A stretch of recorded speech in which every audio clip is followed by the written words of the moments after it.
අයිබෝන් සුබුදැසනක් වාසනාවන්ත ජයග්‍රාහී දවසක් ප්‍රාර්ථනා කරනවා ඔබට. ඔබ එකතු වෙන්නේ 7 වෙනි පැය සමකින්.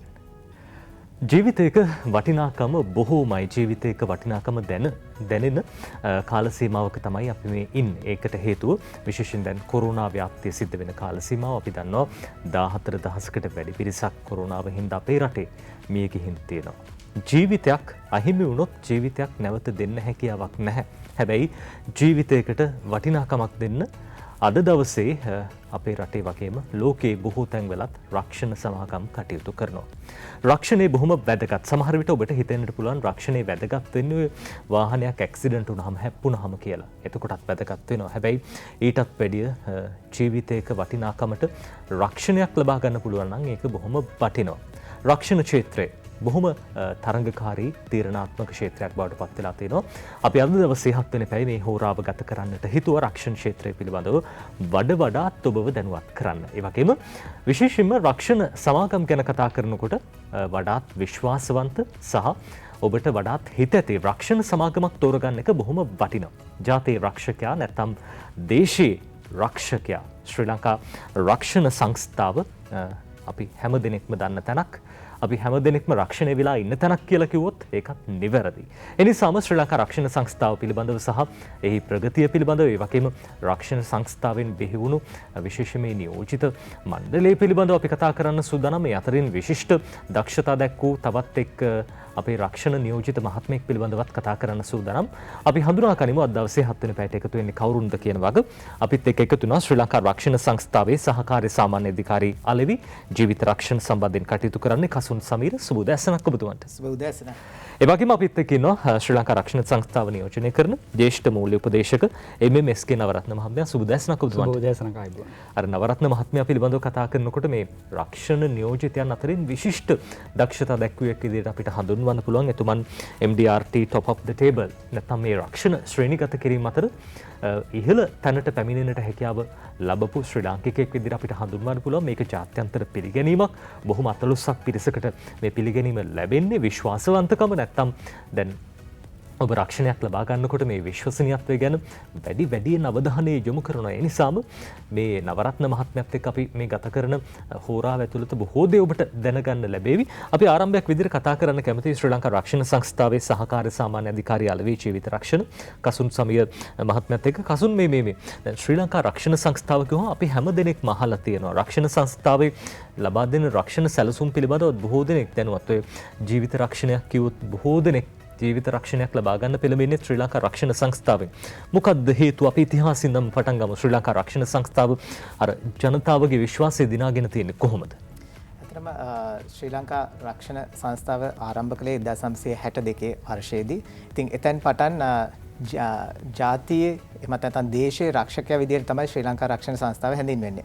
ඉතින් ඒකට ප්‍රධාන කාරණා කීපයක් තියෙනවා. ජන ජීවිතයත් එක්ක සම්බන්ධ වෙලා දිගින් දිගටම රක්ෂණ සැලසුම් ලබා දීලා හැම කෙනෙකුගේම ජීවිතය වෙනුවෙන් යම්කිසි දෙයක් කරන්න හැකියාව ශ්‍රී ලංකා රක්ෂණ සංස්ථාවට හැකියාව ලැබිලා තියෙනවා.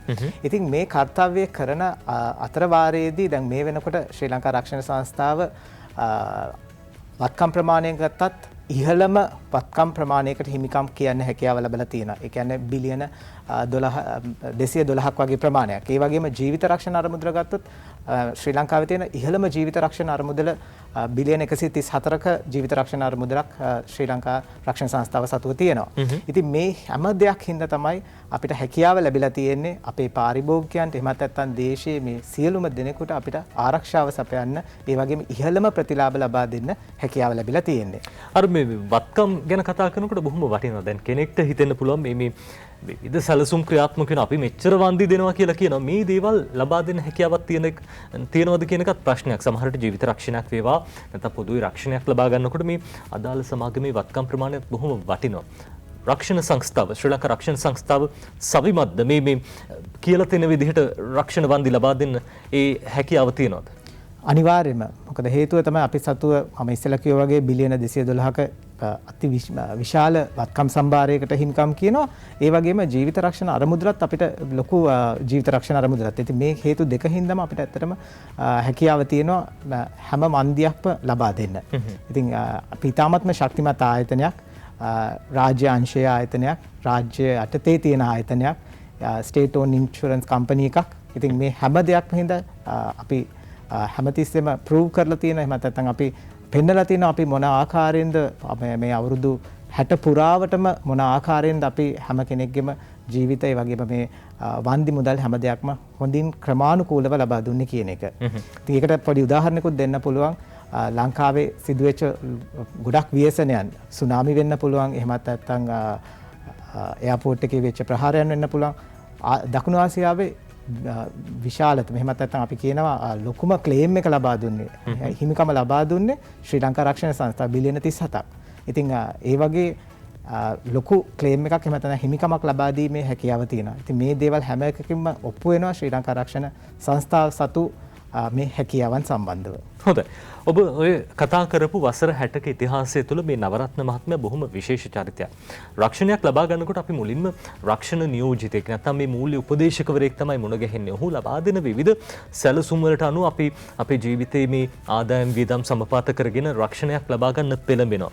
නවරත්න මහත්තයා ගැන කතා කරනකොට මේ කසුන් මේ මොකද්ද තියෙන විශේෂත්වය? දැන් රක්ෂණ නියෝජිතයෙක්ට මේ වගේ ඇයි විශ්වාසයක් තියාගන්න එක වැදගත්? ඇත්තටම ජීවිත රක්ෂණ සැලසුමක් වේවා එහෙමත් නැත්නම් සාමාන්‍ය රක්ෂණ සැලසුමක් වේවා මේ හැම රක්ෂණ සැලසුමක්ම අලෙවි කරන්නේ අපේ උපදේශක මහත්මීන්. ඉතින් ඇත්තටම ඔවුන් ගැන විශ්වාසයක් නැත්නම් ඇත්තටම ආයතනය ගැන විශ්වාසයක් නැහැ. ඔවුන් තමයි අපේ ඉදිරි පෙළ. ඔවුන් තමයි අපේ ආයතනය ඉදිරියට ගෙනියන්නේ. ඉතින් නවරත්න මහත්මයා ගැන කතා කරොත් එහෙම නවරත්න මහත්මයා කියන්නේ ශ්‍රී ලංකා රක්ෂණ සංස්ථාවේ බිහිවෙච්ච එදා මෙදා තුර බිහිවෙච්ච විශිෂ්ටයන් අතරම විශිෂ්ටයෙක්. මොකද ඒකට හේතුව තමයි මේ වසරේ MDRT TOT එහෙමත් නැත්නම් අපි කියන top of the table කියන ජයග්‍රහණයට යොමු වෙලා තියෙනවා. ඉතින් මේ ජයග්‍රහණය ගැන පොඩ්ඩක් කතා කරොත් එහෙම මෙරට ඉතිහාසයේ මෙරට ශ්‍රී ලංකා රක්ෂණ සංස්ථා ඉතිහාසයේ සම්දිස්ථානයක් විදිහට සලකන්න පුළුවන්. ඉතින් එතුමා විශිෂ්ටයන් අතර විශිෂ්ටයෙක්. ඉතින් ඒ හේතුව තමයි එතුමා මෙතරම් ඉදිරියට එන්න ප්‍රධානම හේතුවක් වෙලා තියෙන්නේ. හොඳයි අපිත් එක්ක ඉන්න නවරත්න මහත්මයා ජ්‍යෙෂ්ඨ මූල්‍ය උපදේශකවරයෙක් ශ්‍රී ලංකා රක්ෂණ සංස්ථාවේ කටයුතු කරන අපි ඔබතුමාගෙන් දැනගන්න කැමතියි දැන් කොහොමද මේ රක්ෂණ ක්ෂේත්‍රයට ආවේ? දැන් මේ වෙනකොට ලබාගෙන තියෙන ජයග්‍රහණ දැන් රටේ බොහෝ දෙනෙක් දැන් අපි මේ විදිහට කිව්වට ගමන බොහොම දුෂ්කර වෙන්නේ නැති කොහොමද මෙච්චර දුෂ්කර ගමනක් ආවේ? සහර විශ්වාසය කියන දේ අපි කියන කස්ටමර් නම්බර් 1 නැත්නම් අපි හැම වෙලාවෙම දැන් ඔබතුමන්ලා ඔය රක්ෂණ මූල්‍ය උපදේශකවරු විදිහට අංක 1 මේ තියාගෙන ඉන්නේ තමුන්ගේ පාරිභෝගිකයන්. කොහොමද මේ විශ්වාසය දිනාගත්තේ? මුලින්ම මම ස්තුතිවන්ත වෙනවා මගේ ආයතනය වෙන ශ්‍රී ලංකා රක්ෂණ සංස්ථාවටත් මෙවැනි අවස්ථාවක් මට සලසා දීම සම්බන්ධව. ඒ වගේම ITN ආයතනයට මම ස්තුතිවන්ත වෙනවා.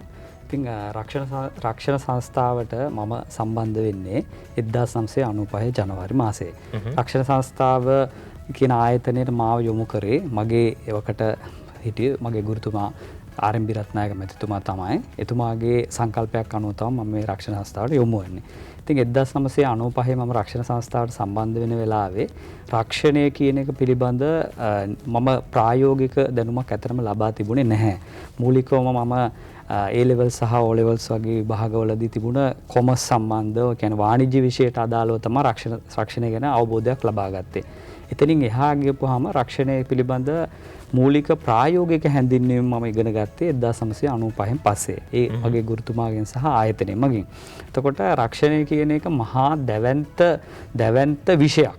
ඉතින් ඒක මම හිතන්නේ බොහොම ප්‍රායෝගික පැත්තකට බර එකක්. අපි විශේෂයෙන්ම අද අපි කතා කරන මාතෘකාව වෙන්නේ මේ ජීවිත රක්ෂණ අංශය කියන එක. ජීවිත රක්ෂණය කියන එක ජීවිතයක් කියන්නේ මිල කළ නොහැකි දෙයක්.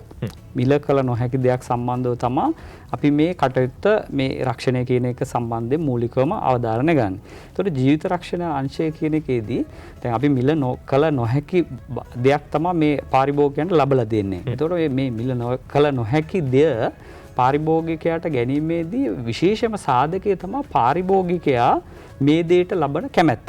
මොකද රක්ෂණ වෙළඳපොළ තුල සිටින ආයතන විශාල සංඛ්‍යාවක් වෙනවා. ජීවිත රක්ෂණ අලවිය සම්බන්ධව රක්ෂණ ආයතන සමූහයක් තියෙනවා. ඒ අද වෙනකොට මේ හතොපි පෙන්න වගේ අපි දකිනවා මේ විවිධ රක්ෂණ ආයතන තියෙනවා. ඔව්. ඉතින් අපේ ආයතනයේ සුවිශේෂත්වය මම දකින්නේ වසර 60කට අධික ඉතිහාසයක් තියෙන රක්ෂණයේ මහගෙදර ප්‍රමුඛයා කියන සාධකය. මොකද කෙනෙකුට තියෙන්න ඕන වෙලා තියෙන යම්කිසි ආයතනයක් තෝරා ගැනීමේදී විශ්වාසවන්තභාවය. ඒ විශ්වාසවන්තභාවය මගේ ආයතනයෙන් උපරිමයෙන්ම සලසලා තියෙනවා. විශ්වාසවන්තභාවය රැකෙන පරිදි කටයුතු කරලා තියෙනවා, පාරිභෝගිකය ආරක්ෂා කරලා තියෙනවා, පාරිභෝගිකයට අවශ්‍ය පහසුකම් සලසලා දීලා තියෙනවා. ඉතින් ඒ වගේ සියලු දේවල් කරලා තියෙනවා. ඊට අමතරව අපේ කසුන් මහත්මයා සඳහන් කරපු පරිදි අපි පාරිභෝගිකයන් වෙනුවෙන් අපගේ දැවැන්ත මූල්‍ය ශක්තිය පෙන්වුම් කරලා තියෙනවා. අපි අපේ මූල්‍ය ශක්තිය ගත්තොත් වත්කම් ප්‍රමාණය බිලියන 235කට එහාගේ වත්කමක් තියෙනවා. ඊට අමතරව අපි ජීවිත රක්ෂණ අරමුදලක් තියෙනවා අපිට බිලියන 134ක ලංකාවේ වැඩිම ජීවිත රක්ෂණ අරමුදල. ඊට අමතරව අපි වැඩිම බෝනස් ප්‍රමාණය අපි තමයි ඩික්ලෙයාර් කරන්නේ ප්‍රසිද්ධියටපත් කරන්නේ බිලියන 8.6ක්. අනිත් එක අපි විශේෂම කාරණේ තමයි පහුගිය වසරේ කොරෝනා ව්‍යසනය ඊට කලින් ලංකාවේ විවිධ යුද සමයන් වල තිබුණ ප්‍රශ්නත් එක්ක ඒ අවස්ථාවවලදී පවා අපි අපේ බෝනස් මුදල අඛණ්ඩව පාරිභෝගිකයන් වෙනින් දිනෙන් දින වැඩි කරා මිසක් අපි කිසිදු අවස්ථාවක පාරිභෝගිකයාට ලැබෙන වරප්‍රසාද සහ ඒ සියලු පහසුකම් නොකඩවා ලබා දීලා රක්ෂණ සංස්ථාව දැවැන්ත මූල්‍ය ආයතනයක් කියලා අපි ඔප්පු කරලා තියෙනවා. ඉතින් ඒ වටිනාකම තමයි අප ආයතනයේ තියෙන විශේෂම විශ්වාසය සහ වගකීම කියන එක. ඉතින් ඔය ආයතනයේ මම 1995 යොමු වෙලා ඉතින් ආයතනයේ කටයුතු කරගෙන යන අතරතුරේදී ඉතින් විශේෂයෙන්ම මට අදාළ වෙන්නේ විෂය ජීවිත රක්ෂණය කියන එක. ජීවිත රක්ෂණ විෂයේදී ඉතින් විවිධ ජයග්‍රහණ විවිධ කඩේම් විවිධ අවස්ථාවලදී ආයතනෙන් ළමගින් ලබා දෙන කඩේම් සහ ජාත්‍යන්තර මට්ටමේ ජයග්‍රහණ ගොඩකට මම දායක වෙලා තියෙනවා. මූලික වශයෙන් මට ඒ ගැන සඳහන් කරන්න පුළුවන්. ඒ අතර දැන් මේ විශේෂිත පිළිගැනීම MDRT සහ TOT කියන්නේ මොකද්ද මේ? දැන් කෙනෙක්ට හිතෙන්න පුළුවන් දැන් රක්ෂණ ක්ෂේත්‍රයේ නිරත බොහෝ දෙනෙක් මේ ගැන දන්නවා. හැබැයි පොදු මහ ජනතාව මේ ගැන දැනුවත් නැහැ. මොකද්ද මේ ශ්‍රේණිගත කිරීම? මේක ශ්‍රේණිගත කිරීම කියන්නේ MDRT විශේෂිත ජාත්‍යන්තර පිළිගැනීමේ සහතිකයක් මේක. ඒ කියන්නේ ලෝකේ රටවල් 72ක රක්ෂණ සමාගම් 500කට අධිකව සමාජිකයන් 72,000කට අධිකව තියෙන ආයතනයක මූලික MDRT කියන සංකල්පයක් තියෙනවා. ඒක පළවෙනි කඩයිම තමයි අලෙවිකරුවෙකු තමා යා හැකි උපරිම ඉලක්කය තමයි MDRT කියන සංකල්පය. MDRT කියන ජයග්‍රහණය. පළවෙනි දේ. ඊට පස්සේ MDRT ජයග්‍රහණයකින් එහා ගියපු තවත් අභියෝග දෙකක් තියෙනවා. අලෙවිකරුවෙකුට ජයග්‍රහණය කරන්න ජාත්‍යන්තර මට්ටමේ එකක් තියෙනවා court of the table කියලා. ඒවා ඇත්තටම සිංහල වචන වලින් විග්‍රහ කරන්න බෑ ඒවා. මේ court of the table ඒ කියන්නේ MDRT සමාජිකත්වයේ වගේ 3 ගුණයක් අපි ඒකට achieve කරන්න ඕනේ. ජයග්‍රහණය කරන්න ඕනේ. දැන් ඔය මේ achieve කරන්නේ නැත්තම් මේ පෙන් ඒ දේවල් පරිසාධන මට්ටම් පෙන්වන්න උනේ ලබා දෙන මූල්‍යදායකත්වෙන්ද කොහොමද? ඔව් ඒ කියන්නේ අපි පාරිභෝගිකයෙක් හම්බ වෙලා එයාගේ වෙලා තියෙන අවශ්‍යතාවයට සහ ඒ ආයතනයේ තියෙන නීති රීති රෙගුලාසි වලට අනුකූලව අපි ජීවිත රක්ෂණයක් අලෙවි කරන්න ඕනේ. එම ජීවිත රක්ෂණ වාරිකය තමයි ඔය MDRT පරිසාධන මට්ටමට අපි ගණන් ගන්නෙ. හොඳයි. අපිට මොහොතක් දෙන්න අපි වෙලා බලන්න. හොඳයි අපි කතා කරමු. MDRT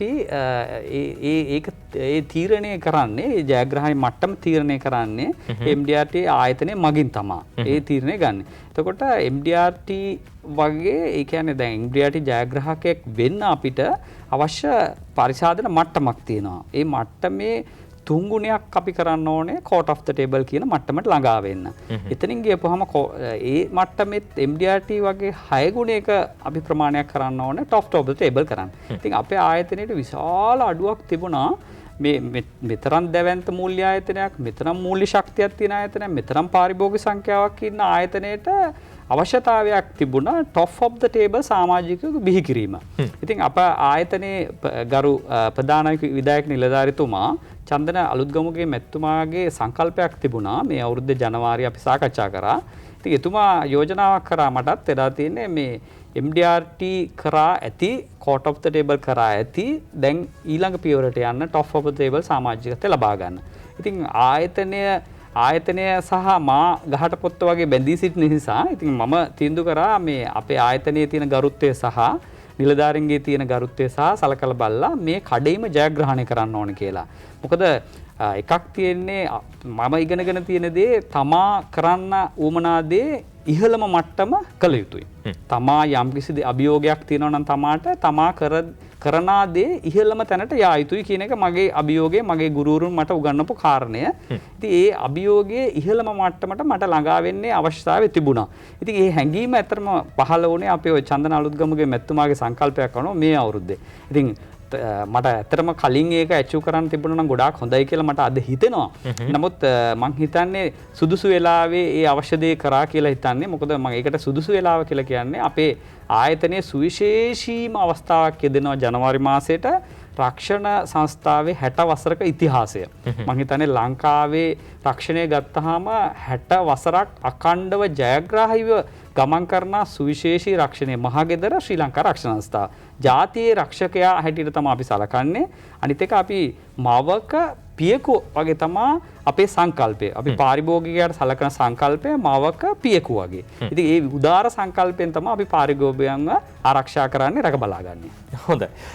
කසුන් අපිත් කියන කසුන් මේ දැන් ඔබ සහකාර සාමාන්‍ය අධිකාරිය අලෙවි ජීවිත රක්ෂණ සම්බන්ධයෙන් දැන් කෙනෙක්ට හිතෙන්න පුළුවන් මේ දැන් මේ කොරෝනා ව්‍යාප්ත වෙන කාල සීමාව දැන් රටේ කනින් කොනින් ඇහෙන මූල්‍ය අර්බුදයක් තියෙනවා. මේ හැම දෙයත් එක්කම ජනතාව තුළ උනන්දුවක් තියනවාද රක්ෂණයක් ලබා ගන්න? මේ කෙනෙක්ට හිතෙන්න පුළුවන් කරුණු තමයි මේ දේවල්. මොකද ජනතාවගේ අතේ මුදල් ගැවසෙන්නේ ඔය අතරදී තමුන්ගේ ජීවිතයක් රක්ෂණය කරගන්න ජනතාව පෙළඹෙයිද? මේ ලොකු දැවැන්ත ගැටලුවක්. අර ක්ෂේත්‍රයේ කඩාවැටීමක් තියනවද නැත්නම් කොහොමද ඒ තියෙන උනන්දුව අඩු වෙලාද ඒ විදිහටම තියනවද?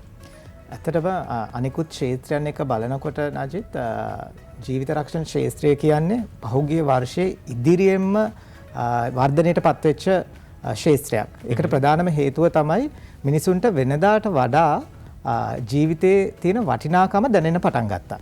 මේ කොරෝනා වසංගතයත් එක්ක හැම කෙනෙකුටම දැනෙන්න පටන් ගත්තා ජීවිතේ කොච්චර වටිනවද කියලා. ඉතින් මේ හේතුව හින්දා තමයි පහුගිය අවුරුද්ද අවසානයේදී ශ්‍රී ලංකා රක්ෂණ ක්ෂේත්‍රයේ 16%ක වර්ධනයක් පහුගිය අවුරුදු ගණනාවම බලනකොට ඉහළම වර්ධන වේගයක් ලබාගත් අවුරුද්දක් බවට පත් වුණා 2020 අවුරුද්ද.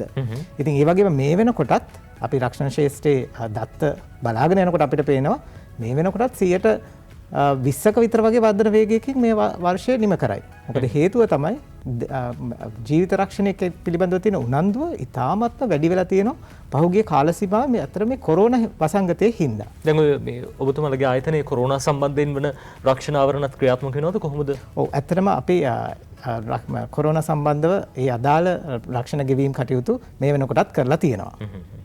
ඔය අතරේ දැන් නවරත්න මහත්තයා ගැන කතා කරනකොට කසුන් මේ දැන් විශේෂයෙන්ම මේ ඔබේ ආයතනයේට සම්පතක් නවරත්න මහත්මයා වැනි පිරිස්තර එතුමන් කිව්වා වගේ දැන් 60 වසරක් කෙලඹෙන මොහොතක් මේ වෙලාවේදී විශේෂ දක්ෂතාවක් නැත්නම් මේ දේවල් බොහොම වටිනවා.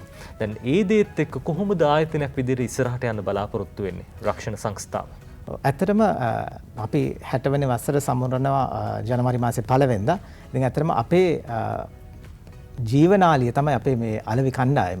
ඉතින් නවරත්න මහත්මයා ඇතුළු කොච්චර විතර පිරිසක් ඉන්නවද මේ වෙනකොට අපිට අපි ජීවිත රක්ෂණ ඒ වගේම සාමාන්‍ය රක්ෂණ දෙකම එකතු කරපුවම අපේ ඉන්න 5000කට එහා ගිය කණ්ඩායමක් ඉන්නවා. ඉතින් නවරත්න මහත්මයා ඉදිරියෙන් ඉන්න අතරේ තවත් මේ වගේ ජයග්‍රාහකයන් ඒ වගේම විශිෂ්ටයන් අපේ ආයතනයේ ඉන්නවා. ඉතින් ආයතනයක් විදිහට අපේ බලාපොරොත්තුව තමයි ඉදිරියට යනකොට දැන් ලෝකේ වෙනස් වෙනවා, තාක්ෂණය වෙනස් වෙනවා. මේ දේවල් එක්ක ඉදිරියට යන්න. ඉතින් මේ වෙනකොට අපේ ටෙක්නොලොජි එක පැත්තෙන් ගොඩාක් ඩෙවලොප්මන්ට්ස් කරගෙන යනවා. ඒ වගේම අපේ අලෙවි කණ්ඩායමට සහයෝගයක් වෙන්න මේ ටෙක්නොලොජි එක අපි ගොඩාක් භාවිතා කරනවා. ඔවුන්ට අවශ්‍ය දැන් පාරිභෝගිකයෙක් ඉදිරියට ගියාම ඔවුන් එක්ක එකතු වෙලා ජීවිත රක්ෂණ අපි කියන ප්‍රොපෝසල් එක නැත්නම් ඔප්පුව පිළිබඳ තියෙන කටයුතු සම්පූර්ණ කරන්න ඔන්ලයින් හරහා කිරීමේ හැකියාවන් අපි දැන් ලබා දෙමින් පවතිනවා. ඉතින් මේ වගේ දේවල් ගොඩාක් ඉදිරියට ටෙක්නොලොජි එකත් එක්ක අපි යන්න බලාපොරොත්තු වෙනවා ආයතනයක් විදිහට. හොඳ නවරත්න මහත්මයා මේ දැන් වසර ගණනාවක අත්දැකීම් එක්ක ඔබතුමන් කතා කරන්නේ ඔය අත්දැකීම් එක්ක දැන් රටේ ජනතාව සමහරලාට කියන දෙයක් තමයි රක්ෂණ ඔප්පුව ලබා ගන්නකොට විවිධ ගිවිසුම් වලට එළඹෙනවා මෙන්න මේ ප්‍රමාණය වන්දි ලබා දෙන්න මේ කාල සීමාව ගෙවුනට පස්සේ මුදල් ලබා ගන්න පුළුවන් විවිධ කොන්දේසි වලට යටත්ව තමයි රක්ෂණ ඔප්පුවක් ලබා ගන්න. මේ මොහොතේදී බොහොම ආකර්ශනීයයි මේ දකින්න දේවල්. හැබැයි වන්දියක් ගන්න ගියාම නොවිදින දුක් විඳින්න වෙන අවස්ථා තියෙනවා. තැම් රක්ෂණ සමාගම්වල ශ්‍රී ලංකා රක්ෂණ සංස්ථාව ගැන කතා කරනකොට අපිට සුබවාදී මනසකින් කතා කරන්න පුළුවන්. දැන් මේ ඇයි මෙහෙම වෙලා තියෙන්නේ සහ මෙහෙම දේවල් වෙනවද ඔබතුමන්ලගේ සමාගමෙනු? මට විශේෂයෙන් කියන්න ඕනේ රක්ෂණ සංස්ථාව කියන ආයතනයට ඔය ඔබතුමා කියපු ප්‍රතික්ෂේප වීම ගොඩාක් අඩුයි. මොකද රක්ෂණ සංස්ථාව සැලකිය යුතු මට්ටමකින් මේ රක්ෂණ ඔප්පු සම්බන්ධව ඔප්පුවක් නිකුත් කිරීමේදී බොහෝම අධ්‍යයනයකින් තොරව අධ්‍යයනයක් එක්ක තමයි මේ රක්ෂණ ඔප්පුවක් නිකුත් කරන්නේ. විශේෂයෙන්ම අප ආයතනයේ කාර්ය මණ්ඩලය මනා පළපුරුද්දක් තියෙන කාර්ය මණ්ඩලයක් තමයි කටයුතු කරන්නේ. එතකොට අපගේ පාරිභෝගිකයන්ට අවශ්‍ය සියලුම ආකාරයේ සැලසුම් එම කාර්ය මණ්ඩලය නිර්මාණය කරලා තියෙනවා. ඒ වගේම අපගේ මගේ සහෝදර සමාජිකයනොත් අලෙවිකරුවන්ව ආයතනය උපරිමයෙන් දැනුවත් කරලා තියෙනවා පාරිභෝගිකයාගේ අවශ්‍යතාවය මත ඒ අවශ්‍ය ආවරණය ලබා දෙන්න ඕන කියන එක. එතකොට පාරිභෝගිකයා දැනුවත් කිරීම අවශ්‍යතාවය ඒ පාරිභෝගිකයාට උවමනා ඒ අවශ්‍ය වෙලාවට ලබා දෙන ආවරණය මොකක්ද කියන එක සියල්ල හොඳින් අධ්‍යයනය කරලා පාරිභෝගිකයා දැනුවත් කරලා අපගේ වෙලා තියෙන විශේෂයෙන්ම මෙතුමා කිව්වා වගේ තාක්ෂණික අංශයේ තියෙන සියලුම කරුණු අපි උපයෝගී කරගනිමින් පාරිභෝගිකයන්ට මේ දැනුවත් කිරීම විශේෂයෙන් කරනවා. ඒතකොට පාරිභෝගිකයාට අවශ්‍ය දේ තමයි පාරිභෝගිකයා ඒ වෙලාවේ ලබා ගන්න. මොකද මම දකින්නේ රක්ෂණ සංස්ථාව කියන දැවැන්ත ආයතනය හමුවේ පාරිභෝගිකයන් ඉතා වැදගත්. මොකද ඕනෑම ආයතනයකට පාරිභෝගිකයා වැදගත් සාධකයක්නේ. මොකද පාරිභෝගිකයන් නැතුව අපිට ආයතනයක් මේ ගෙනියන්න බෑ. ඉතින් පාරිභෝගිකයෝ වැඩි වෙන තරමට තමයි ආයතනවල දියුණුව සහ පාරිභෝගික සේවාව විශිෂ්ට විදිහට සලකන්න පුළුවන්. ඉතින් පාරිභෝගිකයට මේ තියෙන අවශ්‍යතාවයට ගැළපෙන පරිදි අපි මේ රක්ෂණ උපකරණ නිර්මාණය කරලා දුන්නාම ඒ පාරිභෝගිකයා ඒ ගැන හරි අවබෝධයකින් අපි දැනුවත් කරපුවාම පාරිභෝගිකයයි අපි තියෙන එකඟතාවය මත ඒ රක්ෂණ උපකරණ මිලදී ගත්තාම ඉතින් මේ පාරිභෝගිකයට කිසිදු ගැටලුවක් නැහැ හිමිකම් ලබා ගැනීමේ ක්‍රියාවලියේදී. මොකද හිමිකම් වලදී අපි රක්ෂණ දැන් ඉස්සර තිබුණ මතය තමයි ඔබතුමා ඔය කිව්වේ ලංකාවේ රක්ෂණ ඉතිහාසය ගැන. දැන් ගත්තාම අපි ඇත්තටම රක්ෂණ ඔප්පුවක් මිලදී ගන්න දක්වන උනන්දුවට වැඩිය හිමිකම් ලබා දීමේ උනන්දුව අපි වැඩි කරලා තියෙනවා. මොකද අපි ඒකට සියලුම අපේ නිලධාරීන් අපේ තාක්ෂණය සියලු දේවල් පාවිච්චි කරලා අපි හිමිකම් ගෙවීම වඩා විධිමත් කරලා තියෙනවා, කඩිනම් කරලා තියෙනවා. ඉතින් ඒකට අපේ ගරු සභාපතිතුමා, අධ්‍යක්ෂක මණ්ඩලය, අපේ ප්‍රධාන නිලධාරීන්, ප්‍රධාන විධායක නිලධාරීතුමාගෙන් සමන්විත කාර්ය මණ්ඩලය බොහොම උනන්දුවෙන් කටයුතු කරනවා පාරිභෝගිකයන්ට මේ හිමිකම් ලබා දීමේ ක්‍රියාවලියේදී. අර අපි දකිනවා දැන් ආයතනික සාර්ථකත්වය රඳා පවතින word of mouth නැත්නම් මේ දැන් ඔය ප්‍රතිලාභයක් හිමිකමක් ලබාගත්ත කෙනෙක්ගේ කටවචනයක් බොහොම වැදගත්. ඒ නිසා වෙන්නේ ඒ ආකාරයෙන් වැඩ කටයුතු සිද්ධ වෙන්නේ. ඉතින් ඇත්තටම ගත්තාම අප ආයතනයේට විශාල පාරිභෝගිකයන් සංඛ්‍යාවක් වෙන විවිධ වෘත්තීන් කරන. ඉතින් මගේ පාරිභෝගිකයන් ගැන සලකපුවාම විශ්වවිද්‍යාල මහාචාර්යවරුන් වෙන ආචාර්යවරු වෙන්න පුළුවන්, විශේෂ වෛද්‍ය නිලධාරීතුමන්ලා වෙන්න පුළුවන්, වෛද්‍ය නිලධාරීතුමන්ලා වෙන්න පුළුවන්. ඒ වගේ විශාල පිරිසක් ඉන්නවා. ඉතින් එකිනෙකී නොකී සියලු දෙනාට ඇත්තටම අපි ඕනෑම පාරිභෝගිකයකට සුවිශේෂීම සේවාවක් අපි සපයනවා අපේ ආයතන වෙනුවෙන්. මොකද අපි ලොකු පොඩි කියන හැම දෙනාට මේ රැකවරණය නිසි ආකාරයෙන් ලබලා දෙනවා. ඉතින් ඒ වගේ වෙලාවකදී මේ දැනුවත් කිරීම සහ රක්ෂිතයාගේ අවබෝධය සහ ආයතනයේ කටයුතු කරන ආකාරය යන තමයි ගෙවීම් කටයුතු සිදු කරන්නේ. ඉතින් මම අර කලින් කිව්වා වගේ අපි රක්ෂණ ඔප්පුවක් අලෙවි කරන අවස්ථාව වගේම හිමිකම් පියවන අවස්ථාවේ ඊටත් වඩා වැඩි වේගයකින් සහ ඊටත් වැඩි උනන්දුවකින් පාරිභෝගිකයා ආරක්ෂා කරමින් මේ හිමිකම ගේමට කටයුතු කරනවා. හොඳ. ඒ තමයි ජාතිය රක්ෂකයා දේශීය රක්ෂණ ආයතනය ශ්‍රී ලංකා රක්ෂණ සංස්ථාව. අපි කතා කරමින් ඉන්නේ ශ්‍රී ලංකා රක්ෂණ සංස්ථාව පිළිබඳව. එහි විශේෂයෙන්ම මේ අලෙවි නියෝජිත මහත්වරුන් නැත්නම් මේ රක්ෂණ උපදේශකවරුන් බොහොම වටින වැදගත් කාර්යභාරයක් ඉටු කරනවා. අපි සූදානම් තව බොහෝ දේවල් කතා කරන්න විරාමයක් අරගෙන.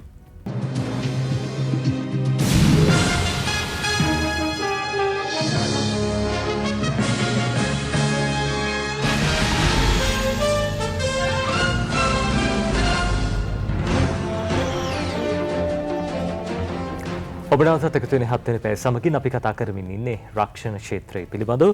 අපිත් එක්කන ශ්‍රී ලංකා රක්ෂණ සංස්ථාවේ සහකාර සාමාන්‍ය අධිකාරී අලෙවි ජීවිත රක්ෂණ කසුන් සමීර. කසුන් මේ දැන් රක්ෂණ ක්ෂේත්‍රය ගැන කතා කරනකොට දිනෙන් දින දියුණු වෙනවා. තාක්ෂණේ වැඩි දියුණු වෙනවා. ඒ අතරේදී ලබා දෙන රක්ෂණ හිමිකම් ගත්තාම දැන් අර නිකන් ජීවිත රක්ෂණයක් විතරක් නෙවෙයි හොස්පිටල් කවර් එක නැත්නම් මේ රෝහල් ගාස්තු ආවරණය වෙන විදිහට ඊට පස්සේ ඉන්වෙස්ට්මන්ට් ප්ලෑන් එකක් ආයෝජන සැලසුම් මේ හැමදේම දැන් එකට ක්‍රියාත්මක වෙනවා බද්ධ වෙලා තියෙන්නේ අවසානයේදී මේ ජනතාව ගෙවන වාරිකය මේ වාරිකයේ හැම කොටසකටම අයත් වෙලා තමයි මේ අවසාන මුදල සැකසෙන්නේ දැන් මොනවාද තියෙන නව ප්‍රවණතා තාක්ෂණය අතින් සවිමත්ද ශ්‍රී ලංකා රක්ෂණ සංස්ථාව කලිනුත් පැහැදිලි කළා මොනවද අලුත් තාක්ෂණික මේ මෙවලම් පාවිච්චි කරන්නේ ඇත්තටම තාක්ෂණය පැත්තෙන් ගත්තොත් එහෙම ශ්‍රී ලංකා රක්ෂණ සංස්ථාව ඉතාමත් ඉදිරියට ගිහිලා තියෙන ආයතනයක් කියලා කියන්න පුළුවන්.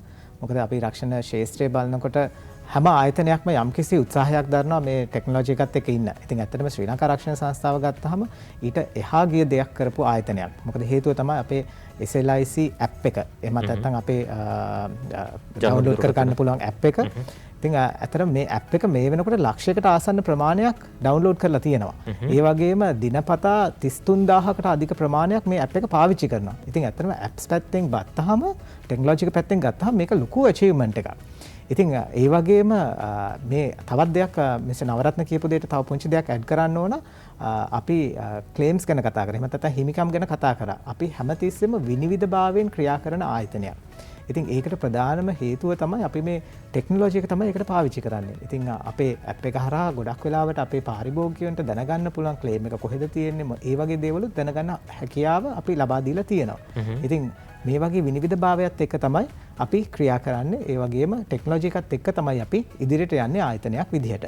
හොඳයි. ඔය අතර දැන් ඔය රක්ෂණ ක්ෂේත්‍රේ නැත්තම් රක්ෂණ ආයතන ඩයිවර්සිෆයි නැත්තම් අපි කියන විවිධාංගීකරණය වෙලා තියෙනවා. විවිධ රක්ෂණ සැලසුම් හඳුන්වා දෙනවා. දැන් ඉස්සර තනි ජීවිත රක්ෂණයක් විතරයි තිබ්බේ. ඒ සඳහා අදාළ මුදල ගෙවලා ඊට පස්සේ රක්ෂණය ලබා ගන්න. හැබැයි දැන් ආයෝජන සැලසුම් ඇවිල්ලා තියෙනවා. රෝහල් ගාස්තු ආවරණය කරන සමහර වෙලාවට බොහෝ වෙලාවට රක්ෂණ සැලසුම් තියෙනවා. මේ දෛනික රෝහල් ගාස්තු පවා ගෙවනවා. කාමර කුලිය මේ හැමදේම මේ ආවරණය වෙනවා. දැන් ඔබතුමන්ලා සතුවත් මේ වගේ සැලසුම් තියෙනවද? කොහොමද මොනවද තියෙන සැලසුම්?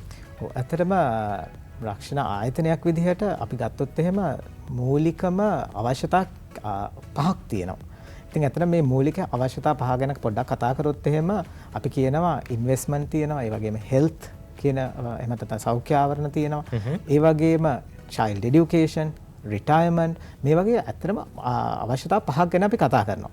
ඉතින් ආයතනයක් විදිහට අපි ගත්තොත් අපිට මේ හැම අවශ්‍යතාවයකටම ගැළපෙන සැලසුම් අපි නිර්මාණය කරලා තියෙනවා.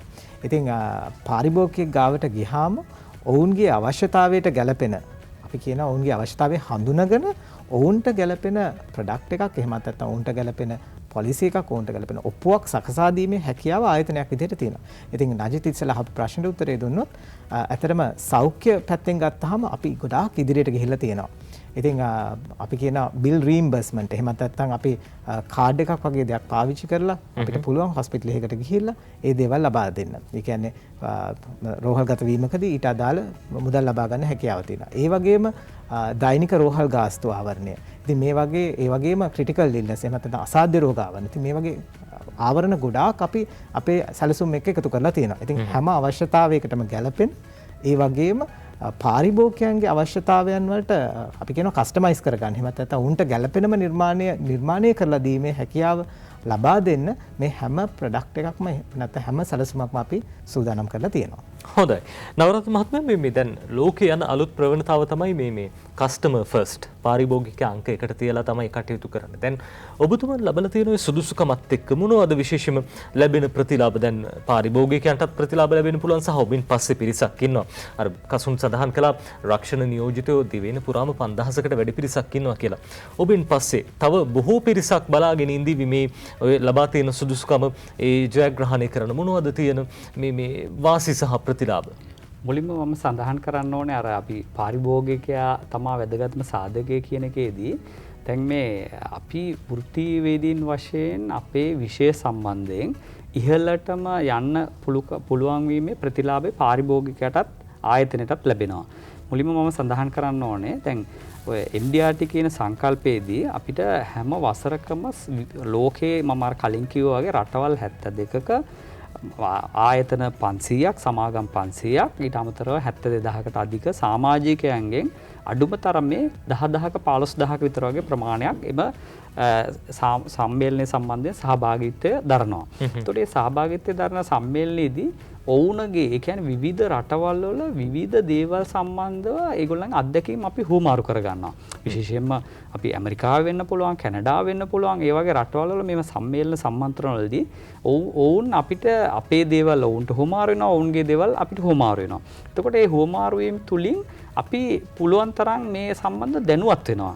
දැනුවත් වීම තුලින් අපේ ආයතනය සහ පාරිභෝගිකයාට අපිට විශේෂ සේවාවක් ලබා දෙන්න පුළුවන්. මොකද මම කියන්නේ හැමදේම අප්ඩේට්ස් වෙන්න ඕනේ. කාලීනව යාවත් කාලීන වෙන්න ඕනේ. ඉතින් ඒ යාවත් කාලීන තත්ත්වය අපි උපරිමයෙන්ම කරනවා. ඉතින් ඒ පැත්ත පාරිභෝගිකයාගේ පැත්තෙන් අපිට උපරිමයෙන්ම අපි විවිධ රටවල් වල තියෙන හොඳ සහ පාරිභෝගිකයාට වැදගත් කරුණු කාරණා අපේ ආයතනයට ඉදිරිපත් කළා. ආයතනයේ කළමනාකාරීත්වය අධ්‍යක්ෂක මණ්ඩලයේ එකඟත්වය මත ඒවා අපි පාරිභෝගිකයට ඇප්ලයි කරනවා. පාරිභෝගිකයට ලබා දෙනවා. ඉතින් ඒවා තුලින් පාරිභෝගිකයන් අපේ ආයතනයේ කෙරේ විශ්වාසවන්තභාවයෙන් උනට අවශ්‍ය සැලසුම් අපේ ආයතනයෙන් තෝරගන්නවා. දෙවැනි කාරණේ මම කිව්වා අපේ අලුයි බලකායක් ඉන්නවා. විශිෂ්ට අලුයි බලකායක් ඉන්නවා. දැනුවත් අලුයි බලකායක් ඉන්නවා. අනිත් එක මම මූලිකව සඳහන් කරන්න ඕනේ 64ක ඉතිහාසයක් තියෙන ලංකාවේ සුවිශේෂීතම ආයතනය තමයි ශ්‍රී ලංකා ආරක්ෂණ සංස්ථාව කියන්නේ.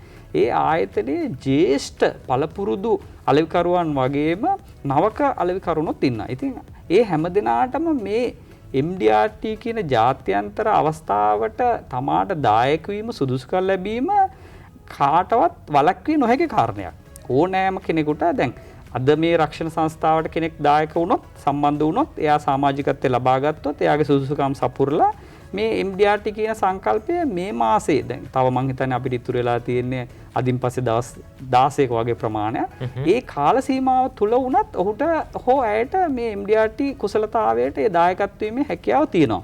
මොකද එතනින් එයාට අභිමානයක් ලැබෙනවා. දැන් මම MDRT මගේ ගමන ගැන සඳහන් කරොත් මම 1995 රක්ෂණ සංස්ථාවට සම්බන්ධ වුණේ. ඊට MDRT සංකල්පයට මම යොමු වුණේ අපේ ආයතනේ පටන් ගත්තේ 2005. ඒ දක්වා ඉඳලා මේ 2021 අවුරුද්ද වෙනකම්ම මම MDRT සමාජිකත්වයේ දරනවා. එතනින් විවිධ අවස්ථාවල court of the table කියන සමාජිකත්වය, live සමාජිකත්වය. live සමාජිකත්වය කියන්නේ අඛණ්ඩව දසවතාවක් MDRT සමාජිකත්වය සම්පූර්ණ කරපුවාම එයාට හිමි වෙනවා live membership එක කියන එක. එතනදී ආය සමාජිකත්වයට එයා achieve කරේ නැත්තත්, එයා ඒ කඩේම පහු කරේ නැත්තත් එයාට automatically කියන්නේ එයාට ඒ සම්මේලන වලට සහභාගී වීමේ හැකියාව තියෙනවා. ඒ අතරතුර court of the table සමාජිකත්වය ඊට අමතරව සුවිශේෂී මේවා අවුරුද්දේ ලැබපු ජයග්‍රහණය top of the table. ඉතින් මට මෙතන මගේ සහෝදර අලෙවි බලකායට කියන්න තියෙන්නේ අලෙවිකරුවෙක් වෙච්චාම මම මගේ ජීවිත රක්ෂණ සම්බන්ධයෙන් අලෙවියක් කරනවා නම් තමාගේ උපරිම ජයග්‍රහණයට යා යුතුයි. උපරිම ජයග්‍රහණය. මොකද මෙතන මං හිතන්නේ දැන් මටත් වැඩිය ජයග්‍රහණයක් ලබන්න පුළුවන්, මටත් වැඩිය හැකියාවක් තියෙන මේ ආයතනයේ අපේ සුවිශේෂී අලෙවි බල මණ්ඩලයක් ඉන්නවා. නමුත් මෙතන විශේෂම දේ තමා ඒ කෙනා තමා ලබන හැඟීම, තමන් ආකල්පයක් දකින්න, තමන් දුර දකින්න ඕනේ. තමා කොතනද ඉන්නේ, තමාගේ සීමාව කොතනද තියෙන්නේ. එතනින් එහාට ගිහිල්ලා අපි ඈත බලන්න ඕනේ. ඉහළ බලලා එතකොට අපි එයා දැනගන්න ඕනේ තමා ඒ අලෙවි කරන කටයුත්ත කිරීමේදී තමා කොතැනද යා යුත්තේ කියලා. ඉතින් MDRT සංකල්පයේ ජයග්‍රහණය කිරීම ඕන කෙනෙකුට කළ හැකි දෙයක්. දැනට අපේ සමාජිකයන් 99ක් ඉන්නවා ඊයේ දවස් වෙනකොට. අප ආයතනයේ මෙවර ඉලක්කය තියෙන 200ක්. නමුත් අපිට අපේ සීමාව 200 නෙවෙයි, මේ වගේ දැවැන්ත ආයතනයක්. නමුත් අපේ ආයතනයේ ඉන්න අලෙවි බලකායේ අරමුණු සහ ඒගොල්ලන් ඒ යා යුතු තැන තීන්දුව කරන සුවිශේෂී කඩයිමක් කරන වසරක් තමයි 2021. අනිත් එක අපි අභියෝගාත්මක කරුණු ගණනාවකට මැදිහත් වෙලා ඉන්නවා, කොරෝනා ව්‍යසනය, ඒ වගේ දේවල්. නමුත් මම හැම දිනාටම කියන්නේ අපිට පේන ධනාත්මක දේ දිහා බලන්න කියලා. ඔබතුමන්ගේ මේ සිතුවිල්ල සහ සංකල්පය බොහොම වැදගත්. දැන් මේ ගත වෙන්නේ කොරෝනා කාල සීමාවර මේ නවරත්න මහත්මයා කිව්වා වගේ කෙනෙක්ට හිතෙන්න පුළුවන් දැන් මේ කොරෝනා සමයේ බිස්නස් එකක් හරියනවා. දැන් ඔබතුමන් අලෙවිකරුවෙක්, මාකටියර් කෙනෙක්. දැන් මේ සමහර වෙලාවට කෙනෙක්ට හිතෙන්න පුළුවන් මේ කාලේ මේ කිසි බිස්නස් එකක් හරියන්නේ නැහැ, නැත්තම් මේ ගන්න ගැනුම් කරුවෝ නැහැ, අලෙවිකරණයේ සාර්ථකව ක්‍රියාත්මක කරන්න බෑ කියලා. ඇත්තටම එහෙමද? දැන් මම කොරෝනාව තිබ්බ කියලා මේ අලෙවිකරණයට ගැටලුවක්ද, බාධාවක්ද?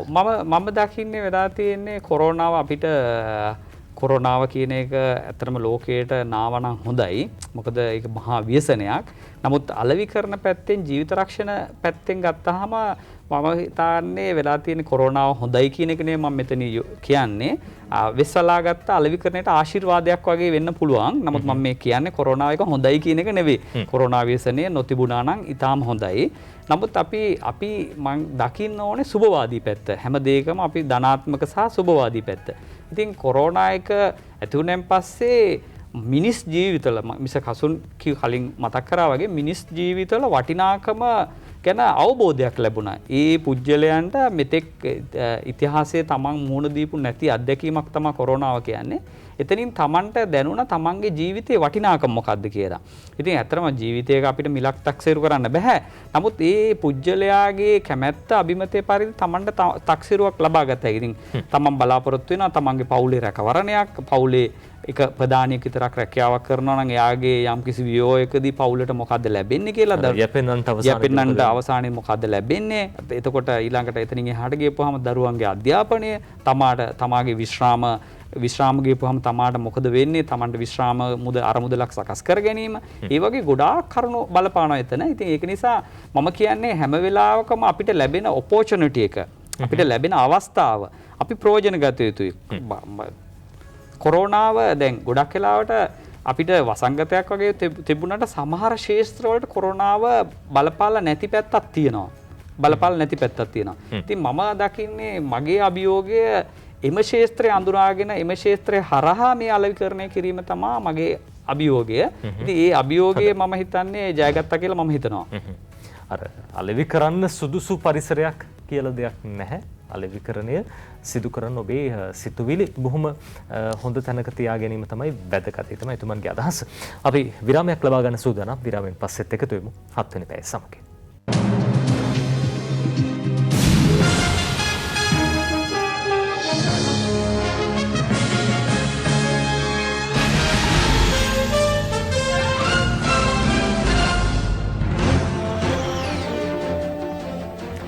ඔබලාටත් එකතු වෙන 7 වෙනි පැය සමගින් ජාතිය රක්ෂකයා දේශීය රක්ෂණ ආයතනයේ ශ්‍රී ලංකා රක්ෂණ සංස්ථාව පිළිබඳව අපි කතා කරමින් ඉන්නේ. එහි කාර්යභාරය පිළිබඳව ඒ වගේම විශිෂ්ට රක්ෂණ නියෝජිත මහත්වරුන් බිහි කරලා තිනවා. රක්ෂණ මූල්‍ය උපදේශකවරුන් අපි මේ පිළිබඳව කතා බහ කරමින් හිටියේ.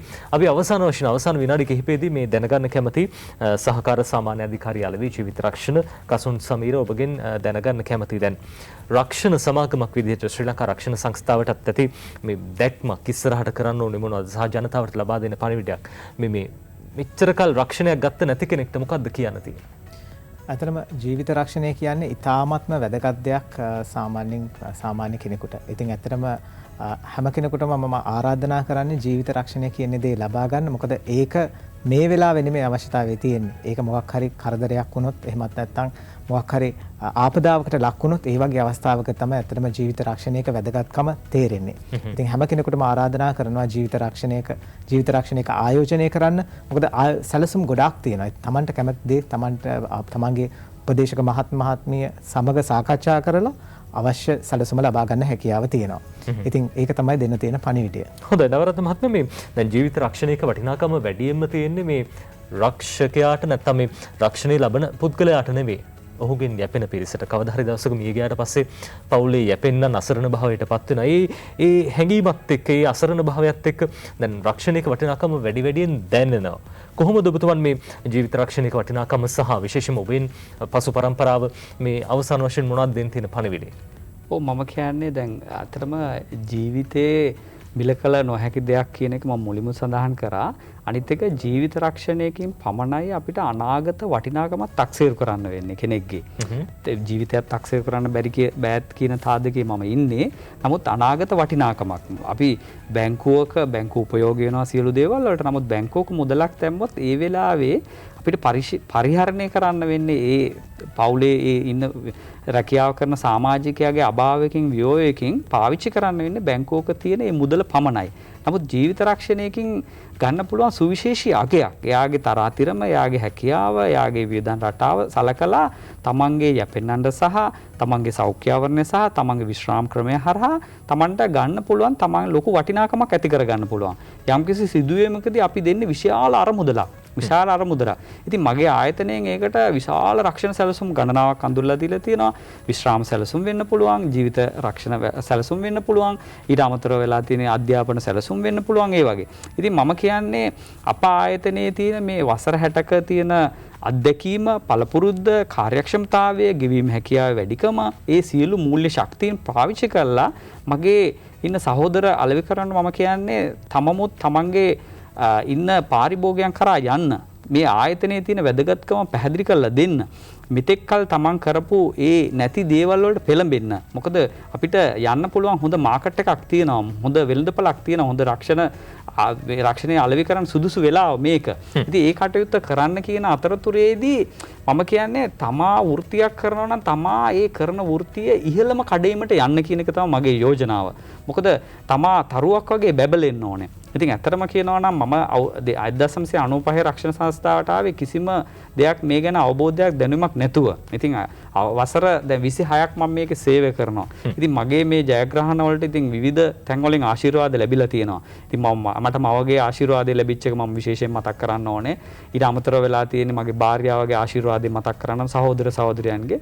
ඒ කෙසේ වෙතත් වෙලා තියෙන රක්ෂණ සංස්ථාව කියන ආයතනය ගත්තාම අප රටේ තියෙන සුවිශාල ආයතනයක්. විශ්වාසයේ රක්ෂණ සංස්ථා කියූ පමණින්ම කෙනෙකුට දැනෙන එක තමයි දෙවෙනි කාරණේ විශ්වාසය කියන එක. රාජ්‍ය විශ්වාසය. රාජ්‍ය විශ්වාසය කියන එක අඛණ්ඩව තියෙන දෙයක්. ඉතින් ඒ ඔස්සේ අපිට ඉදිරියට යන්න පුළුවන් දෙයක් හැටියට තමයි මේ අලෙවිකරණේ තියෙන්නේ. ඉතින් මම කියන්නේ මා මේ සිටිනා තැනට ඊළඟ වටේදී එන්න සුදුසුකම්ලාභීන් ගොඩාක් ඉන්නවා. ඒ සියලු දෙනාම ජයග්‍රහණීය අත්බැල් බැඳගෙන තමන්ගේ අභිමානය රැකගෙන රක්ෂණ සංස්ථාවේ තියෙන නම භාවිතා කරලා පාරිභෝගිකයන්ට සුවිශේෂී සේවාවක් ලබා දීලා මේ තැනට එන්න කියන එක තමයි මම ජයග්‍රහීව ඒගොල්ලන්ගෙන් ඉල්ලා සිටින්නේ.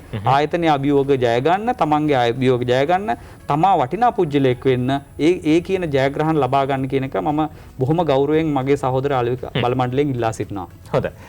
ජීවිතයක වටිනාකමක් මුදලට තක්සේරු කරන්න බෑ. හැබැයි ඔබේ ජීවිතයේ වටිනාකම අනාගතයේදී ඔබේ යැපෙන්නන් වෙනුවෙන් ලබා දෙන්නට රක්ෂණ සමාගම් කටයුතු කරනවා. ඒ අතර ශ්‍රී ලංකා රක්ෂණ සංස්ථාව ප්‍රමුඛ පෙළේ ආයතනයක් විදිහට අපිට හඳුන්වන්න පුළුවන්. ඉතින් ඒ නිසාමයි අද දවසේ අපි රක්ෂණ සංස්ථාව පිළිබඳව කතා කළේ. අපි ස්තුතිවන්ත වෙනවා අපිත් එක්ක එකතු වුණාට සාකච්ඡාවට ශ්‍රී ලංකා රක්ෂණ සංස්ථාවේ සහකාර සාමාන්‍ය අධිකාරී අලවි ජීවිත රක්ෂණ කසුන් සමීර බොහොම ස්තුතියි. බොහොම ස්තුතියි. අපිත් එක්ක එකතු වුණා ජ්‍යෙෂ්ඨ මූල්‍ය උපදේශකතුමන්. ඔහු විශිෂ්ට දක්ෂකම් පෑ කෙනෙක්. ඒ නිසාමයි එක්කාසු කරගත්තේ.